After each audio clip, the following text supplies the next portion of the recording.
ناظرین السلام علیکم ورحمۃ اللہ وبرکاتہ۔ آج ہم آپ کی ملاقات ایک مشہور معروف شخصیت، بین الاقوامی شخصیت مولانا محفوظ الرحمان فاروقی،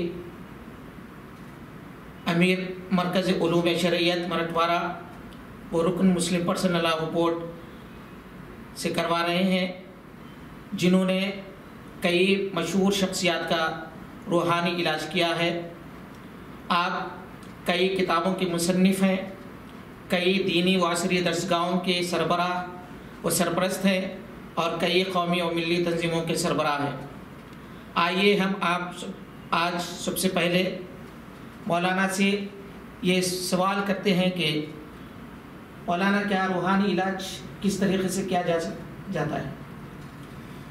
بسم اللہ الرحمن الرحیم۔ سب سے پہلے میں اللہ کا شکر ادا کرتا ہوں اور ہمارے رفیق محترم فاضل پرویز صاحب ایڈیٹر گواہ اور میرے رفیق محترم مولانا جنید احمد صاحب کا میں ممنون و مشکور ہوں کہ انہوں نے ایک قوم اور ملت کے لیے بہت ایک انوکھا انداز میڈیا کو یعنی وہاں تک کے پہنچانے کے لیے، میڈیا کے ذریعے سے بات پہنچانے کے لیے اس کام کا آغاز کیا ہے گواہ میڈیا پلس کے ذریعے سے۔ اور آج جو سب سے اہم سوال ہمارے مولانا نے کیا ہے کہ روحانی امراض کا علاج کیسے کیا جا سکتا ہے، دراصل قرآن پاک نسخہ شفا ہے، قرآن پاک کتاب ہدایت ہے۔ قرآن پاک کے اندر اللہ تعالیٰ نے وہ رموز، وہ نکات اور ایسی چیزیں رکھ دی ہے کہ جو چاہے جس طریقے سے چاہے وہ دنیا کے کسی انجام تک کے اور آخرت کے اچھے انجام تک کے اپنی زندگی کے اعتبار سے ترقی کے منازل طے کر سکتا ہے۔ روحانی امراض کے سلسلے میں بہت سارے ہمارے احباب کو اشکال ہے اور کچھ احباب کو اعتراض بھی ہے، لیکن قرآن پاک اگر پڑھیں گے تو محسوس ہوتا ہے کہ اللہ تعالیٰ نے یہ سورہ فلق اور سورہ ناس، یہ دونوں سورتیں جادو کے علاج کے لیے نازل فرمائی ہے۔ تمام علماء اکرام مفسرین نے، چاہے وہ جماعت اسلامی سے تعلق رکھتے ہوں، اہل سنت والجماعت سے تعلق رکھتے ہوں، اہل حدیث ہوں، کسی بھی مفسر کو، دیوبند، تبلیغ، سب مفسرین نے جھاڑ پھونک کے سلسلے میں متفقہ یہ اس بات کا اعتراف کیا ہے کہ جھاڑ پھونک جائز ہے۔ کچھ لوگوں کا اعتراض یا اشکال جو ہے تعویذات سے سلسلے میں ہے اور وہ صرف 2% ہے میری نظر میں، لیکن الحمدللہ میرا یہ تجربہ ہے کہ قرآن پاک کے ذریعے سے جو علاج کیا جاتا ہے اس میں ایسے امراض کا علاج ہو سکتا ہے کہ جہاں ڈاکٹر گھٹنے ٹیک دیتے ہیں وہاں سے ہمارے کام کا آغاز ہے۔ میں 40 سال سے الحمدللہ عملیات قرآنی کرنے کا مجھے شرف حاصل ہے۔ اس میں تقریباً میں نے 15-17 ملکوں کا سفر کیا، بڑے بڑے اکابرین بزرگان دین کے خاندانوں کا علاج کرنے کا مجھے موقع ملا ہے اور میں نے اس پر ریسرچ کیا ہوں۔ میرے اکابر بزرگوں کی سرپرستی کی وجہ سے میرے ذوق کو دیکھ کر انہوں نے اس طرف میرے رجحان کو کیا کہ مولانا آپ بہت سارے لوگوں کا علاج تو کرتے ہیں لیکن اسی کے ساتھ ساتھ جنات، جادو اور تعویذات، یہ تینوں متنازع عنوانات ہیں، اس پر کتاب لکھے۔ چنانچہ الحمدللہ میں نے طب روحانی اور تاثیر قرآنی یہ کتاب لکھی ہے جو اردو، ہندی، گجراتی کئی زبانوں میں کئی ایڈیشن اس کے شائع ہو چکے ہیں۔ اب انگریزی میں ساؤتھ افریقہ کے اندر ایک عالم دین اس کا ترجمہ بھی کر رہے ہیں۔ بہرحال روحانی امراض کا علاج قرآن پاک کے ذریعے سے کیا جا سکتا ہے، اس کی بہت تفصیلات ہیں اور وہ کتاب میں بھی موجود ہے۔ مولانا یہ بتائیے کہ آپ تقریباً دوسرے ممالک جا کر علاج کیے ہیں، کیا آج کے ترقیاتہ دور میں نئی ٹیکنالوجی کے ذریعے جیسے کہ CC کیمرے ہیں اور سیل فون ہے، تو اس کے ذریعے سے کیا آپ یہاں سے علاج کر سکتے ہیں دوسرے ممالک میں مقیم لوگوں کا؟ اصل میں قرآن پاک کے ذریعے سے علاج کا جو مسئلہ ہے بیرون ممالک، یہ میرے نزدیک مناسب نہیں ہے۔ اس میں مریض کا سامنے ہونا بہت ضروری ہے، تشخیص ہوتی ہے کہ یہ جو تکلیف ہے اس کو یہ جسمانی مرض ہے یا روحانی مرض ہے، پہلے اس کی تشخیص ہو، تو بغیر مریض کے سامنے آئے ہوئے اس کا اندازے پر بتا دینا اور بیرونی ممالک میں یعنی جو ہے کسی ٹیلی فون سے یا کسی اور ذریعے سے علاج وغیرہ کرنا یہ بالکل مناسب نہیں ہے۔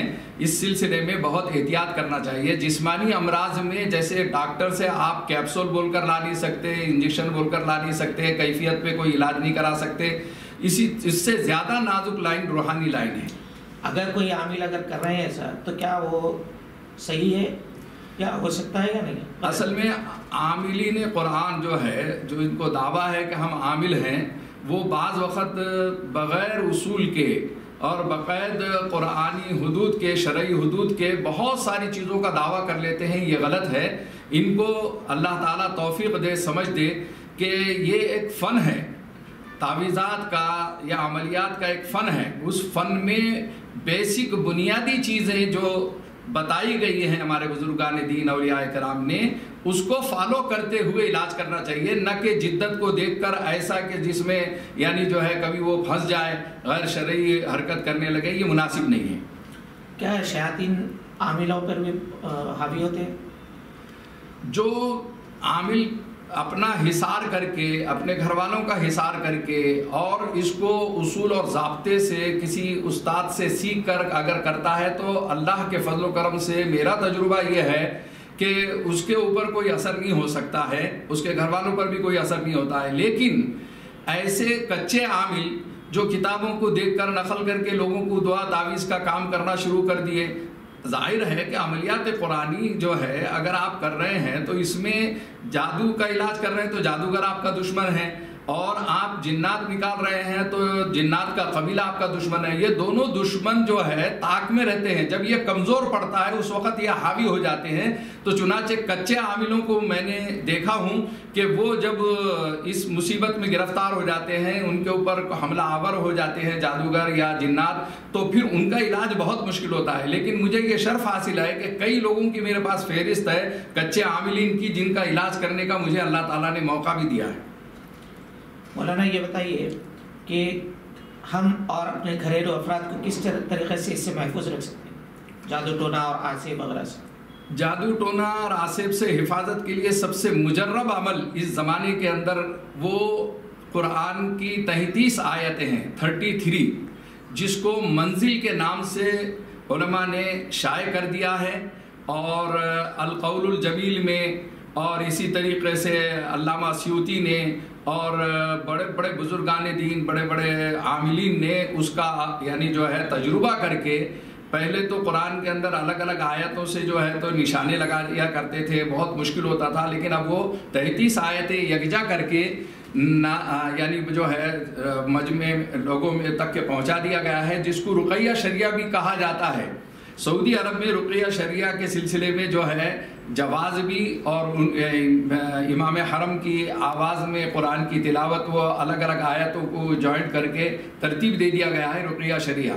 لیکن ایک بات میں یہاں پر کہنا چاہوں گا کہ بعض لوگ رقیہ شریعہ کے ذریعے سے علاج کرنا چاہتے ہیں، تو ان کے لیے میں یہ کہنا چاہتا ہوں کہ اگر آپ کو کسی عامل نے کہا تو کیجئے، ورنہ آپ اپنے دل سے مت کیجئے۔ اور اکثر عامل اپنی بلا ڈالنے کے واسطے کہہ دیتے ہیں کہ آپ یہ پڑھا کیجئے۔ میرے نزدیک اس میں کچھ بعض وقت جو ہے سب کا علاج نہیں ہوتا ہے۔ جیسے آپ کے حیدرآباد میں زندہ طلسمات ہر گھر میں رہنا ضروری ہے، تو کیا ڈاکٹر ختم ہو گئے، دواخانے ختم ہو گئے اس دوا کے آنے سے؟ رقیہ شریعہ کے بعد بھی جو ہے صحیح عامل کی تلاش ہونا چاہیے اور اس کے مشورے سے اس کو پڑھنا چاہیے۔ مولانا جانوروں پر بھی آسیب اور جادو ٹونا ہو سکتا ہے؟ ہاں، بہت بہترین سوال کیا ہے مولانا صاحب نے۔ ابھی حال میں الحمدللہ میں نے اس سلسلے میں ایک نیا تجربہ میرے سامنے بھی آیا ہوا ہے۔ ویسے تو میں نے میری کتاب طب روحانی اور تاثیر قرآنی کے اندر جانوروں سے متعلق جو مسائل آتے ہیں اس کو بھی لکھا ہوں، آپ تفصیل سے دیکھ سکتے ہیں۔ مثلاً یہ کہ جو گائے، بکری، بھینس دودھ دیتی ہیں ان پر بھی نظر لگتی ہے، اور وہ دودھ کم ہو جاتا ہے، بلکہ بعض وقت دودھ سوکھ جاتا ہے۔ عورتوں کا بھی دودھ سوکھ جاتا ہے بچے کے پیدائش کے بعد۔ تو اس سلسلے میں ہمارا تجربہ تھا کہ کچھ قرآن پاک کی آیتیں پڑھ کر چارے پر دم کر کے پانی پہ دم کر کے ان کو پلایا جاتا، اللہ تعالیٰ کے فضل و کرم سے ان کو شفا مل جاتی تھی۔ ابھی حال میں 18 دسمبر کو جے پور کے بہت مشہور شہر راجستھان کے بہت مشہور شہر جے پور میں جانے کا اتفاق ہوا۔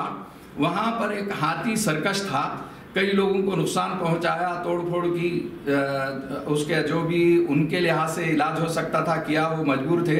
بہرحال اللہ نے ایک موقع دیا کہ 3 دن کے اندر قرآنی آیتوں کے ذریعے سے اس کو شفا ملی۔ اس کی ایک ویڈیو بھی ہے، آپ کسی وقت چاہیں گے تو وہ دیکھ سکتے ہیں کہ ہاتھی ایسا فرما بردار ہوا۔ قرآن کا ایک معجزہ دیکھیے کہ وہ ہاتھی نے خود میری گلپوشی کی ہے۔ وہ ویڈیو موجود ہے کہ وہ میرے گلے میں ہار ڈال رہا اپنی سونڈ سے۔ آپ کو حیرت ہوگی کہ اس ہاتھی کو اللہ تعالیٰ نے مسخر کروایا۔ میں تو کہا کرتا ہوں کہ دیکھیے، انسان کو اللہ تعالیٰ نے اشرف المخلوقات بنایا ہے، اور انسان چاند تک کے قرآن پاک کے ذریعے سے پہنچ سکتا ہے۔ ان جانوروں کا علاج بھی جو ہے الحمدللہ قرآنی آیتوں کے ذریعے سے کیا جا سکتا ہے۔ بہرحال اس کو ایمان اور یقین اور عقیدت کی ضرورت ہے، اور جو خواہ مخالفت کرتے ہیں ان سے میری گزارش ہے کہ صحیح عامل سے ملیں، آپ اپنے علم میں اضافہ کریں، عمل میں اضافہ کریں، اور وہ قرآن اور حدیث کی مستند یعنی باتوں کو سمجھیں کہ جس کے ذریعے سے روحانی علاج بہت ضروری ہے۔ آج امت کا 80% طبقہ جو ہے غلط عاملوں کے پاس، جاہل باباؤں کے پاس پڑا ہوا ہے۔ ان کے سلسلے میں کسی کے پاس کوئی یعنی جو ہے پروگرام نہیں ہے کہ غلط سے کیسے صحیح تک کے لایا جائے، اور اس امت کے پریشان حال لوگوں کا کیسے علاج کیا جائے۔ بہرحال یہ ایک خدمت خلق کا جذبہ لے کر دعوت دین کا میدان بنا کر اس کام کو کیا جا سکتا ہے۔ شکریہ جزاک اللہ خیر الجزا، احسن الجزا۔ السلام علیکم ورحمۃ اللہ وبرکاتہ۔